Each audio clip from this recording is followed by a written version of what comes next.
So this video doesn't really have to do anything in particular, I guess, with the first reading, which is the introduction in Chapter 1 of Bennett's book. But a few things I wanted to say about what the approach will be in this class, really what the subject matter will be. So I hope that this is informative and clears some things up, or gives you some notion of how we'll be approaching the subject and some advice.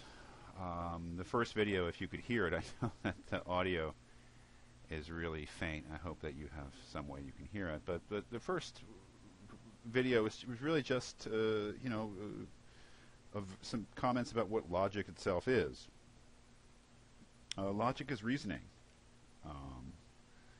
One of the things I want to get across there is that, in my view of things, a single statement, a proposition, an assertion, cannot be logical or illogical.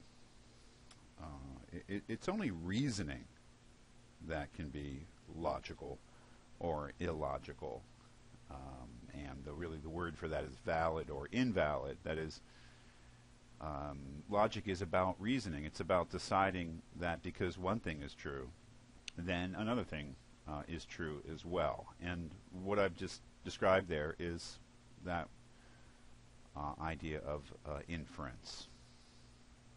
That is, inference is simply making a judgment that just because we're assuming or we believe or we're stipulating that one thing is true, then another thing is true as well, or that another thing is not true.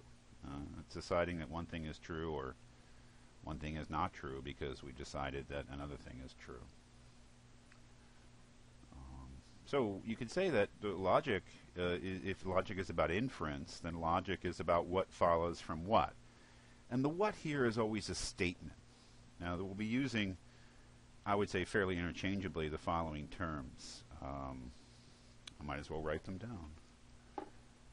Statement,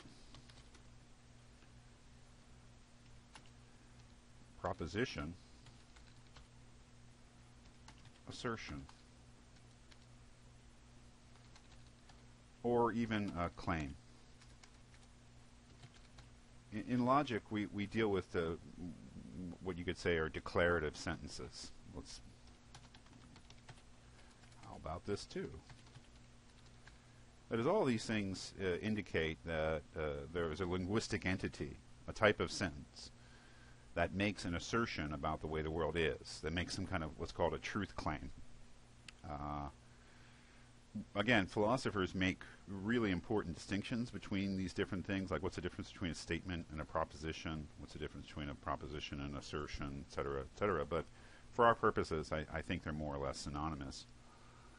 The building blocks of arguments are claims about the world. Without that, we have nothing. So there are other types of sentences that will not figure into logic, like questions, like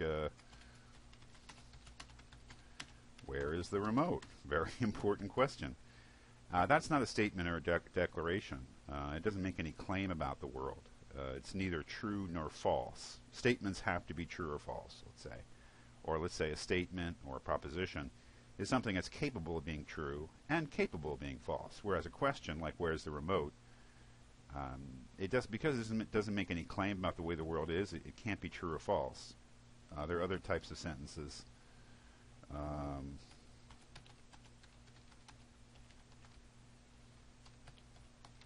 There's a sentence that Mom used to tell us. That is not a statement or a proposition either. That is a command. And again, it's neither true nor false. So when we talk about statements or propositions or assertions, we're talking about types of sentences or things that can be put in the form of a sentence. But there are other types of sentences, right? There's questions, there's commands. And they don't really figure into the logic as we'll be looking at it. So, again, back to inference. What follows from what? Let's get a little bit more specific here about that. One of the things that I want to emphasize is that this book is about deductive logic, about deduction. And when we think about reasoning, and making inferences. Not all of our inferences sort of fit into deductive logic. You may have heard the term induction and probability and probabilistic arguments. And frankly, most of the real world arguments that we come across are not strictly deductive arguments. Deductive logic. What do we mean by deductive logic? Well, if we go, really don't have to look any farther than the back of the book. The back of the book is a question of how logical are you? Can you answer the following questions? And the third one involves this conditional statement here. And this is a conditional statement. Well, there's a whole chapter on the conditional, but if you look at what's between the quotation marks there, it's a conditional statement. It's a whole statement. If you eat your dinner, you may have dessert. Okay. Classic conditional. It has two parts. It has the if, which is if you eat your dinner, which is called the antecedent, and we'll don't worry, you'll get used to that terminology.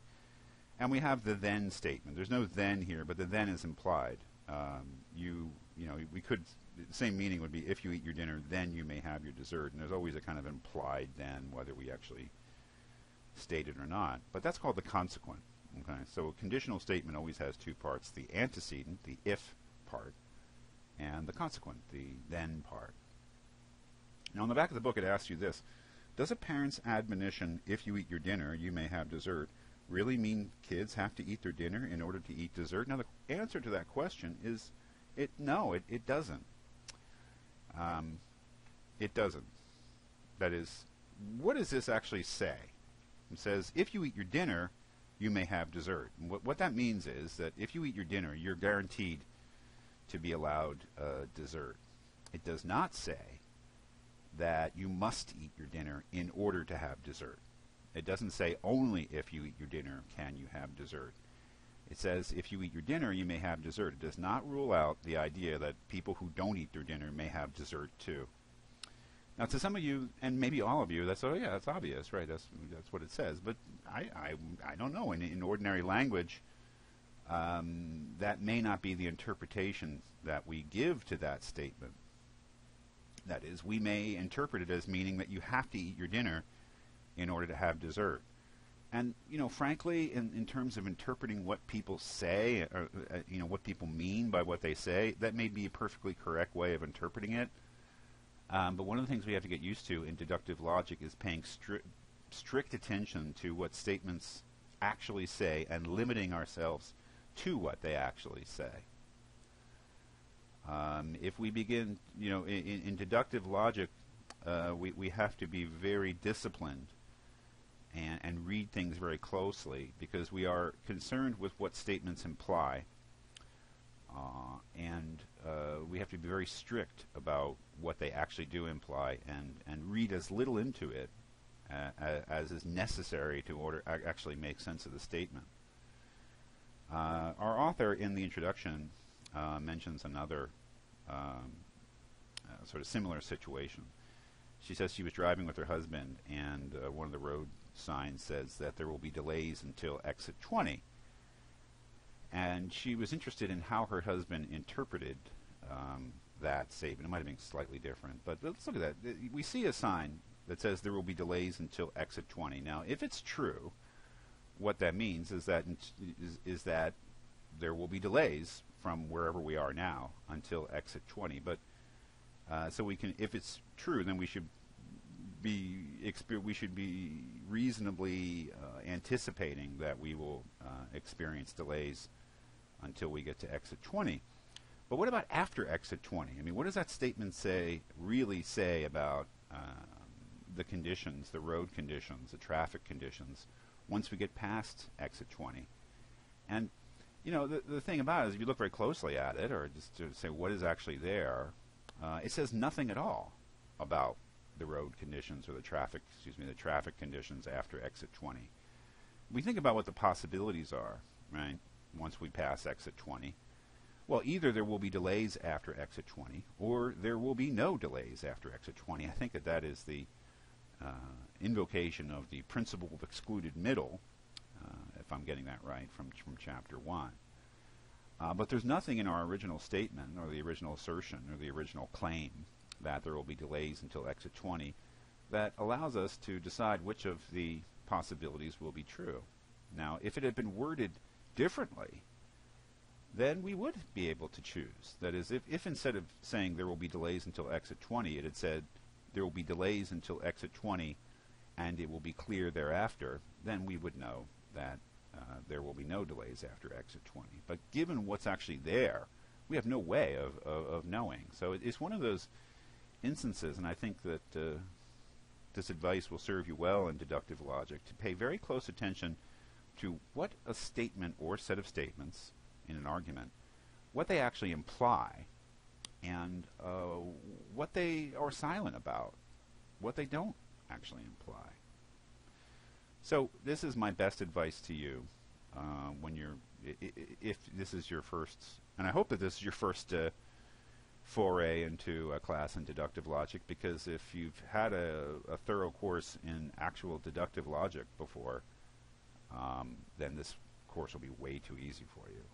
This is not a course in deductive logic in the normal sense. I'll be saying some things about what it actually is, but in deductive logic you must be very careful in your reading of statements and pay attention to what is actually said.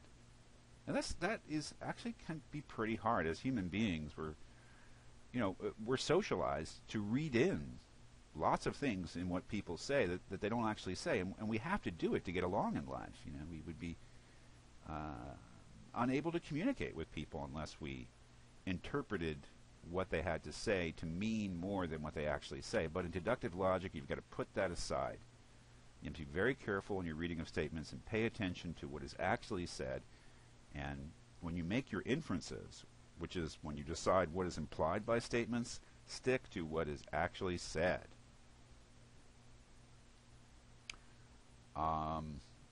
Again, we're working, again, I think the key concept in logic is inference. Okay? And my advice to you is to infer only what is actually implied by the statement itself. By the statement itself. That is, lots of times we read into what people have to say. Again, we fill in, but in logic we don't do that. Right? We don't use background knowledge. We don't use our guesses about what people mean, even though they don't say it explicitly. We stick to what is explicitly implied by the statement or set of statements themselves. Now, this word comes up here. Okay, imply, implication. What do we mean by that? What does it mean for one statement to imply another? What does it mean? What is the idea of implication? One statement implies another. Let me get that down where I can sort of isolate it. One statement implies another when it guarantees its truth. This is getting to the heart of deductive logic. Implication is sort of like the flip side of inference, right? We can infer one statement from another when that statement is implied by the original statement, right? But in deductive logic, we are very strict about implication, right? We are very strict in our making of inferences. One statement implies another when it guarantees its truth, right? That is, when our original statement implies another, that means that the second statement must be true if our original statement is true. That is, if our original statement is true, then the other statement, the one that implies, must be true as well. And I've emphasized the must there, because that is what you have to begin to think about in deductive logic. Take a look at this example that I've given here. Just a simple statement. This is not an argument. This is simply a claim or an assertion, right? And let's just assume it to be true. Jim is employed as a salesman for IBM. Okay. Now, what can we infer from that statement deductively? What does that statement imply? That is, if that statement is true, what must be true as well? Now, compare these two candidates for implications from our original statement. The first one is that Jim knows a lot about computers. Now compare that with the second two. IBM employs at least one salesman, and there is at least one salesman named Jim. We go back to our original statement here. This statement here is not implied by our original statement. That is, think about the test. If our original statement is true, then the other statement must be true as well. It is perfectly conceivable that Jim is employed as a salesman for IBM, and that it's false that he knows a lot about computers. He could just be a bad salesman, or maybe IBM is I don't know, whatever reason. There's no logical contradiction there. That is, it could be true that our original statement is true, and this is false. Okay, but compare this. Let me get rid of that with these two statements. If it's true that Jim is employed as a salesman for IBM, then it must be true that IBM employs at least one salesman. I mean, if this is true, then the second, if this is true, then this must be true. Right? Again, if this is true, then this must be true as well. That is, the original statement guarantees the truth of these statements in a way that it didn't guarantee that Jim knows a lot about computers. We might say that the original statement suggests that it's probably true that Jim knows a lot about computers, but it's a big leap from probably true to must be true. So deductive reasoning, the way that we'll think about deduction is that a deduction is an inference that we make from a statement or set of statements that must be true given the truth of our original premises, and that's an important point, given the truth. If I could spell, that would be great. Truth of, okay, I can't type, of our premises. Okay, that it necessarily follows that a deduction cannot be probable,